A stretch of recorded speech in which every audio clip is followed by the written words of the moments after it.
জান্নাত আল্লাহর পক্ষ থেকে মুমিনদের জন্য এমন একটি নেয়ামত যা কোনো চক্ষু কখনো দেখেনি, কোনো কান কখনো শ্রবণ করেনি, এমনকি কোনো মানুষের পক্ষে কল্পনা করাও সম্ভব হবে না।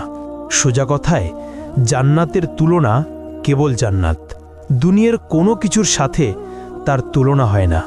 এই ভিডিওতে আমরা কোরআনের আলোকে সেই জান্নাতের বর্ণনা শুনব, যার দৃশ্যগুলো শক্তিশালী এআই দ্বারা তৈরি, যা কেবল বোঝার সুবিধার্থে প্রতীকী রূপে ব্যবহার করা হবে। ভয়াবহ হাসরের ময়দানে যখন মানুষের জীবনের প্রতিটি কর্মের হিসাব নেওয়া হবে, তখন কারো ভাগ্যে জান্নাত নির্ধারিত হবে, আবার কারো ভাগ্যে জাহান্নাম। এবার কল্পনা করুন, আল্লাহর রহমতে আপনি সেই সৌভাগ্যবান বান্দাদের একজন যাদের জান্নাত নসিব হয়েছে। আপনি দাঁড়িয়ে আছেন জান্নাতের দরজায়, চিরশান্তির সুন্দর জীবন কয়েক কদম দূরেই আপনার জন্য অপেক্ষা করছে। কিন্তু ভেতরে প্রবেশের আগে আপনাকে সম্পূর্ণভাবে পরিশুদ্ধ হতে হবে। আপনার শরীর থেকে দুনিয়ার সব অবশিষ্ট দূর করতে হবে।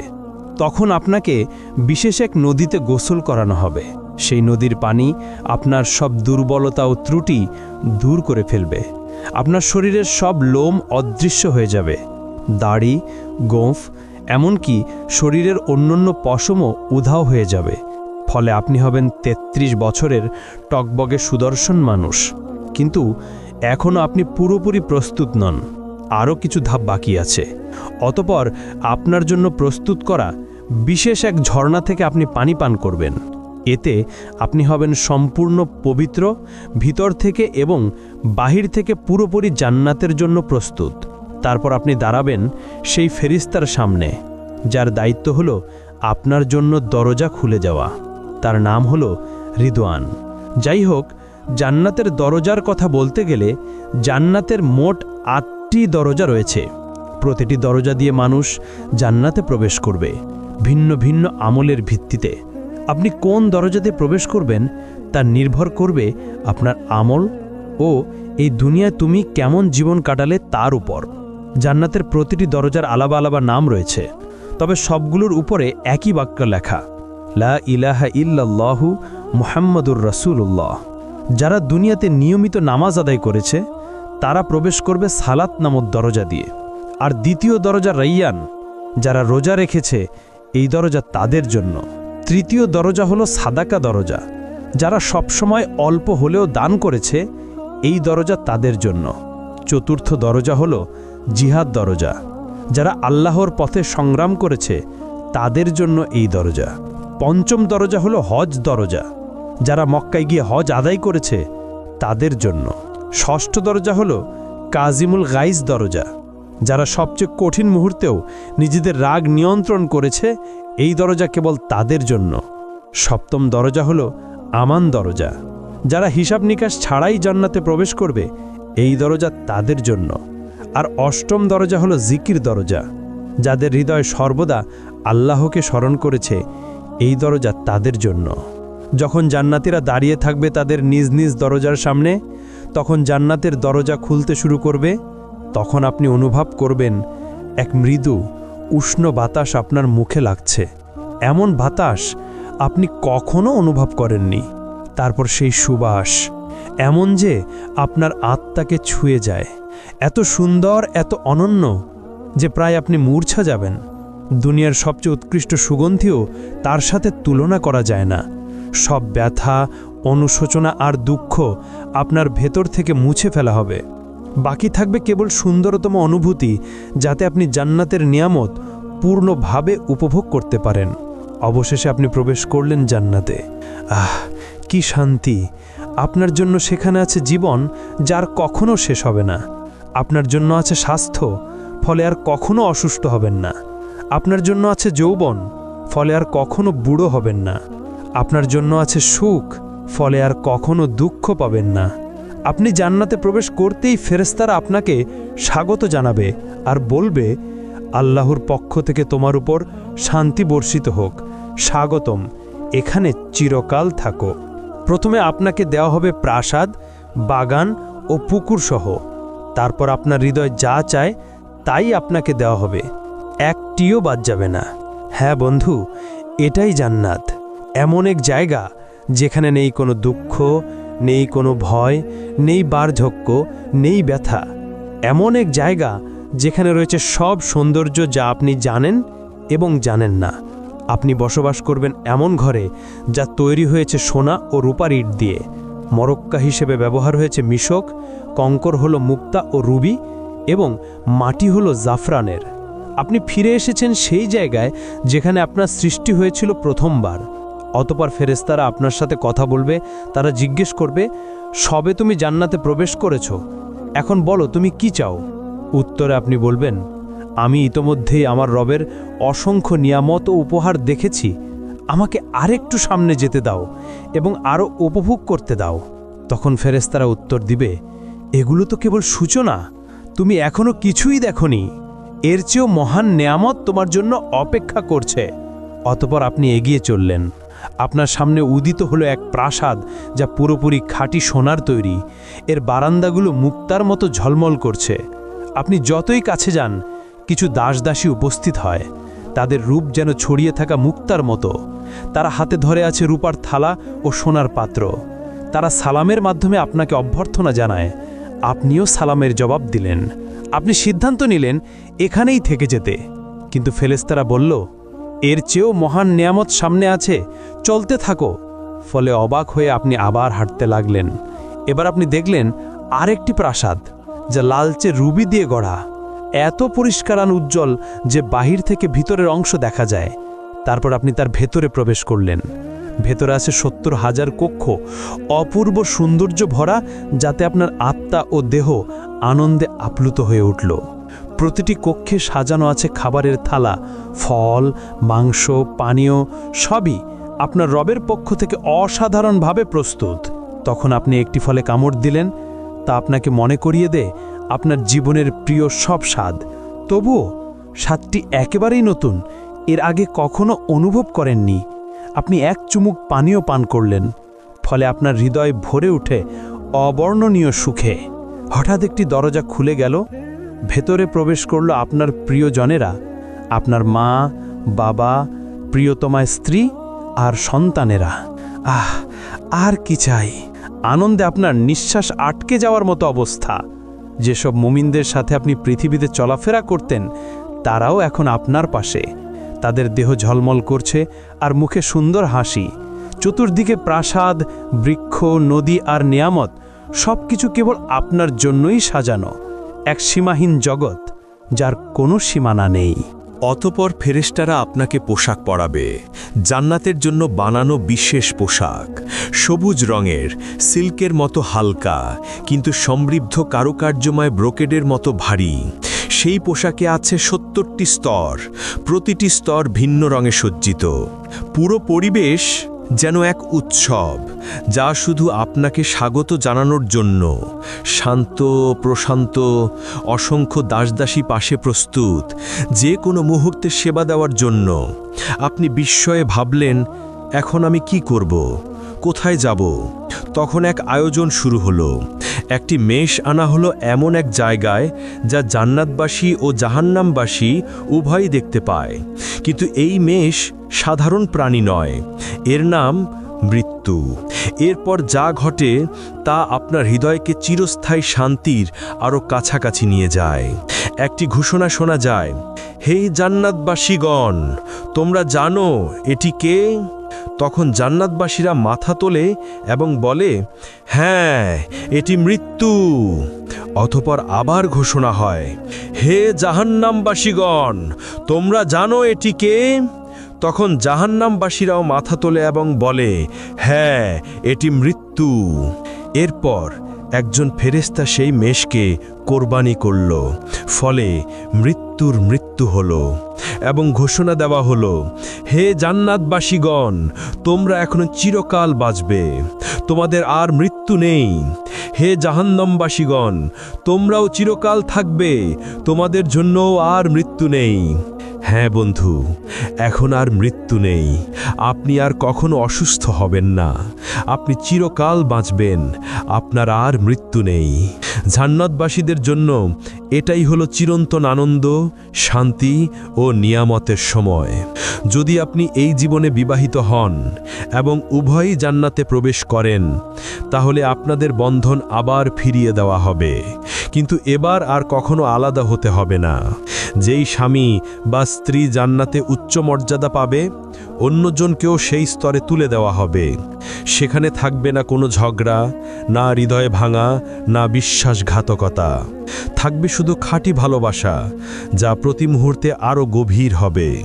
স্ত্রী ও স্বামী সময়ের সাথে আরও সুন্দর হয়ে উঠবে। একজন বাইরে থেকে ফিরে এলে অন্যজন তাকে দেখবে আগের চেয়েও সুন্দর রূপে, এবং উভয়ই একই কথা বলবে, তুমি আগের চেয়ে আরও সুন্দর লাগছো। নারীরা এতটাই সুন্দর হবে যে তারা দুনিয়ার সবচেয়ে অপূর্ব নারীদেরও ছাড়িয়ে যাবে তাদের স্বামীদের জন্য। কিন্তু যদি আপনি বিবাহিত না হন বা স্বামীর সাথে কখনো শান্তি না পান, তাহলে আল্লাহ আপনাকে দিবেন তার থেকেও উত্তম সঙ্গী, যিনি শুধু আপনার জন্য সৃষ্ট, এতটাই সুন্দর যা আপনি কখনো কল্পনাও করেননি। আপনি যখন তার চোখের দিকে তাকাবেন, আপনার হৃদয় মনে করবে এই মুহূর্তের জন্যেই সে সৃষ্ট। আপনি তার হাত ধরবেন এবং একসাথে হাঁটবেন চিরন্তন জীবনে স্বামী স্ত্রী হয়ে। জান্নাতে মানুষ উঠতে পারবে, অসীম উপত্যকা, বৃক্ষ ও পাহাড়ে হেঁটে বেড়াতে পারবে, অথবা মুহূর্তেই এক জায়গা থেকে আরেক জায়গায় টেলিপোর্ট করতে পারবে। মানুষ জান্নাতে চিন্তার গতিতে চলাফেরা করবে, যেমনটা বর্তমানে আত্মা করে। কারণ আত্মা যখন দেহের কারাগার থেকে মুক্ত হয়, সে তখন স্বাধীনভাবে চলে বেড়ায়, স্বপ্নের মতো। আপনি দুনিয়াতে চোখ বন্ধ করলে হয়তো লন্ডন দেখেন, পরের মুহূর্তেই টোকিও বা ইস্তানবুলে পৌঁছে যান, কিন্তু জান্নাতে এই স্বপ্নের মতো অভিজ্ঞতাই হবে বাস্তব। হ্যাঁ, জান্নাতবাসীরা পাখির মতো উড়বে। তারা বাগান, পাহাড় ও প্রাসাদ ভ্রমণ করবে, যা কোনো চোখ আগে দেখেনি। তারা বন্ধুদের সাথে মিলিত হবে, খাবে, দাবে, গভীর আলাপচারিতা উপভোগ করবে, যা দুনিয়ার আনন্দদায়ক আলাপের চেয়েও উত্তম হবে। তারা ভোজ আয়োজন করবে, নবীদের সাথে বসবে, সরাসরি সাহাবীদের কাছ থেকে তাদের কাহিনী শুনবে, আউলিয়ার সাথে সাক্ষাৎ করবে এবং উষ্ণ আনন্দঘন কথোপকথনে অংশ নেবে, যা দেবে অফুরন্ত আনন্দ। আর দুনিয়ার সবচেয়ে বড় সমস্যা একাকিত্ব চিরতরে শেষ হয়ে যাবে। সেখানে আর কেউ একা বোধ করবে না। দুনিয়ার অচেনা মানুষ, গরিব, অসুস্থ, বন্দী, সমাজের তাড়ানো মানুষরা সেদিন তারও ফিরে তাকাবে সব কষ্টের দিকে এবং বলবে, এই কষ্ট তো কিছুই ছিল না। আমার রব আমাকে এমন সৌন্দর্য, বন্ধু আর নেয়ামত দিয়েছেন নিজের সান্নিধ্য থেকে। যদি আমি এর চেয়েও ভয়াবহ কষ্ট ভুগতাম, তবুও আমি সন্তুষ্ট থাকতাম। জান্নাতবাসীরা জান্নাতে কি খাবে এবং কি পান করবে? যখন মানুষরা প্রথম জান্নাতে প্রবেশ করবে, তখন তাদের প্রথম খাবার হবে এক তিমির কলিজা। হাদিসের ভাষ্যমতে এটি সেই তিমির কলিজা যেই তিমি দুনিয়াতে হজরত ইউনুস আলাইহিস সালামকে গিলে নিয়েছিল। আসলে জান্নাতে কোনো খাবারের প্রয়োজন হবে না। সেখানে খাওয়া দাওয়া হবে কেবল আনন্দের জন্য। বিশেষ করে পাখির মাংস এবং ফলমূলের মধ্যে ডালিম, আঙুর, চেরি, কলা এবং খেজুর থাকবে। আর পানীয় হিসেবে থাকবে সোনার পেয়ালায় দুধ, মধু, বিশুদ্ধ পানি, কাফুর ও তাসনিম। জান্নাতবাসীরা এই নিয়ামতগুলো চিরকাল ভোগ করবে, কিন্তু কখনো ক্ষুধা বা তৃষ্ণা অনুভব করবে না। জান্নাতের মূলত 7টি স্তর রয়েছে। ইবনে আব্বাস রাদিয়াল্লাহু আনহু থেকে বর্ণিত একটি রেওয়ায়েতে আমরা এটাই জানতে পারি। প্রথম স্তর জান্নাতুল ফিরদাউস। এটি জান্নাতের সর্বোচ্চ স্তর, এটি জান্নাতের কেন্দ্রস্থলে অবস্থিত এবং সবচেয়ে মূল্যবান অংশ। এটি সরাসরি আল্লাহ আরশের নিচে। হাদিসের ভাষ্যমতে জান্নাতুল ফিরদাউসে 4টি বিভাগ রয়েছে। 2টি বিভাগে সব কিছু সোনার তৈরি, আর 2টি বিভাগে সব কিছু রূপার তৈরি। কে কে এই ফিরদাউসে প্রবেশ করবে? যারা নামাজে বিনয় প্রদর্শন করে, যারা নিরর্থক ও অযথা কাজ থেকে বিরত থাকে, যারা জাকাত দেয়, যারা নিজেদের পবিত্রতা রক্ষা করে, যারা আমানত ও ওয়াদা পূর্ণ করে, যারা নিয়মিত নামাজ আদায় করে অবহেলা ছাড়া, তারাই পাবে এই জান্নাতুল ফিরদাউস। আর দ্বিতীয় স্তর হল জান্নাতে আদন। এটি নবী রাসূল, সত্যবাদী, শহীদ ও সৎ মুমিনদের জন্য। এখানে থাকবে কল্পনার অতীত সৌন্দর্য। এর ভেতরে সোনার নদী প্রবাহিত হবে, ফেরেশতারা মুমিনদের অভিনন্দন জানাবে এবং ধৈর্যের জন্য জান্নাতের সুসংবাদ দেবে। তৃতীয় স্তর হল জান্নাতুন নাঈম।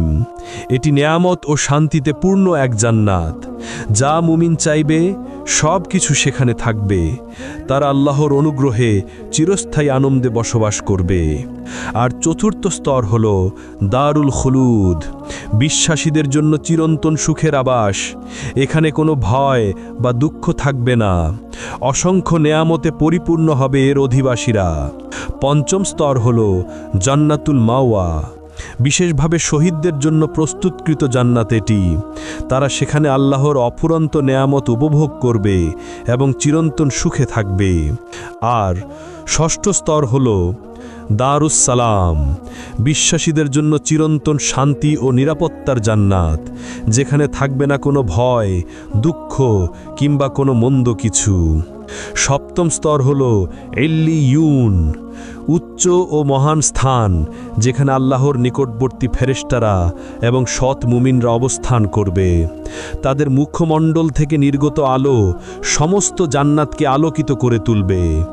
এমনকি জান্নাতের সেই স্তরও আলোকিত হবে যা সবচেয়ে দুর্বল মুসলিমকে দেওয়া হবে, তা হবে 10টি বিশ্বের সমান বিশাল। আর যখন জান্নাতীরা জান্নাতের উঁচু স্তরে থাকা প্রাসাদগুলোর দিকে তাকাবে, তাদের দূরত্ব এতটাই বিশাল হবে যে তারা সেগুলোকে তারার মতো দেখবে, যেমন আমরা এই দুনিয়ার আকাশে দূর থেকে তারাগুলো দেখি। তারা ধীরে ধীরে অভ্যস্ত হয়ে যাবে জান্নাতের জীবনের সাথে।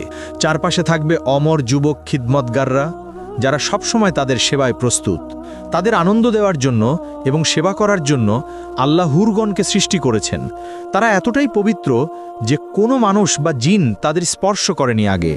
তারা এতটাই বিশেষ যে যদি তাদের মধ্যে একজনও এই দুনিয়ার কোনো সাগরে থুথু ফেলত, তাহলে দুনিয়ার সব সমুদ্র ও সাগর তাৎক্ষণিকভাবে নোনতা থেকে মিষ্টি পানিতে রূপান্তরিত হতো। জান্নাতে কেউ কখনো কোনো কিছুতে অসন্তুষ্ট হবে না এবং সেখানে হিংসা থাকবে না। জান্নাতের প্রাকৃতিক সৌন্দর্য এই দুনিয়ার যে কোনো কিছুর চেয়েও বহুগুণ শ্রেষ্ঠ। সেখানে অসংখ্য গাছ থাকবে, কিন্তু একটি গাছ বিশেষভাবে আলাদা, তা হলো তুবা গাছ। এর আকার বর্ণনাতীত। যদি একজন অশ্বারোহী দ্রুতগতিতে দৌড়াতো, তবু এর কাণ্ড অতিক্রম করতে 100 বছর লেগে যেত। তুবা গাছ এতটাই বিশাল যে এর শাখা প্রশাখা জান্নাতের সব স্তরে পৌঁছায়, প্রতিটি ঘর পর্যন্ত ছড়িয়ে পড়ে, যাতে সবাই এর অনন্ত নেয়ামত ভোগ করতে পারে। জান্নাতের আরেকটি বিস্ময়কর বিষয় হলো কাউসার নদী। এটি আমাদের প্রিয় নবীকে বিশেষ উপহার হিসেবে দেয়া হয়েছে। এর পানি দুধের চেয়ে সাদা, মধুর চেয়ে মিষ্টি।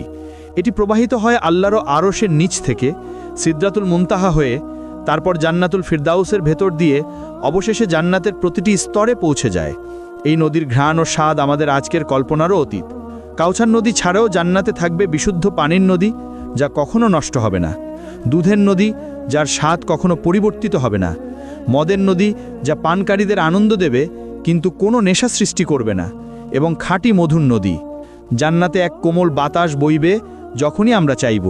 যখন তা গাছের পাতার ভেতর দিয়ে বয়ে যাবে, সেই শব্দ হবে এত সুন্দর যে এই দুনিয়ার কোনো কিছুর সাথে তার তুলনা করা যাবে না। আরেক বিশেষ আনন্দ হবে সাপ্তাহিক বাজারে যাওয়া। সেখানে উত্তর দিক থেকে বাতাস বইবে আমাদের মুখমণ্ডল ও পোশাকে। এতে আমাদের সৌন্দর্য ও রূপ আরও বেড়ে যাবে এবং প্রতিবারই আমরা হব আগের চেয়ে অনেক বেশি সুন্দর ও আকর্ষণীয়। জান্নাতের সবচেয়ে সুন্দর দিকগুলোর একটি হলো আমরা দুনিয়ার জীবনকে স্মরণ করব এবং আমাদের প্রিয়জনদের সাথে সময় কাটাবো যারা জান্নাতের উপযুক্ত হয়েছে। আমরা একসাথে বসবো, আলাপ করব, একে অপরের জন্য যে দুনিয়ার অভাব বোধ ছিল তা মিটিয়ে নেব। কিন্তু এত সব বিস্ময়ের পরও এগুলো জান্নাতের কেবল অল্প অংশ। আসলেই কত চমৎকার শোনায় আর হৃদয়ে কত সুন্দর অনুভূত হয়। তবে এখন আসি সেই সর্বোত্তম বিষয়টিতে, যা জান্নাতকে সত্যি জান্নাত বানায়। এ পর্যন্ত যা বলা হলো, না প্রাসাদ, না নদী, না অফুরন্ত নেয়ামত, কোনোটিই এর সাথে তুলনীয় নয়। সবচেয়ে বড় উপহার হলো আল্লাহর মুখমণ্ডল দর্শন। জান্নাতে সেই দিনে, যা দুনিয়ার শুক্রবারের সমতুল্য, আল্লাহ জান্নাতবাসীদের নিজের উপস্থিতিতে স্বাগত জানাবেন। প্রিয় বন্ধু, জান্নাত সহজ কোনো পুরস্কার নয়। এটি প্রতিশ্রুত কেবল তাদের জন্য যারা আল্লাহ দিকে ফিরে আসে, হারাম থেকে বেঁচে থাকে, ইবাদতে অটল থাকে এবং সুন্দর চরিত্র নিয়ে জীবনযাপন করে। তাই আসুন আমরা মুমিনরা শক্তিশালী হই এবং আমরা একে অন্যের জন্য দোয়া করি। আসুন আমরা সবাই নিজেদের জন্য এবং সব মুসলমানের জন্য দোয়া করি। আল্লাহ আমাদের ক্ষমা করুন, আমাদের প্রিয়জনদের সাথে জান্নাতে মিলিয়ে দিন আর আমাদের সবাইকে সর্বোচ্চ স্থান আল ফিরদাউস দান করুন।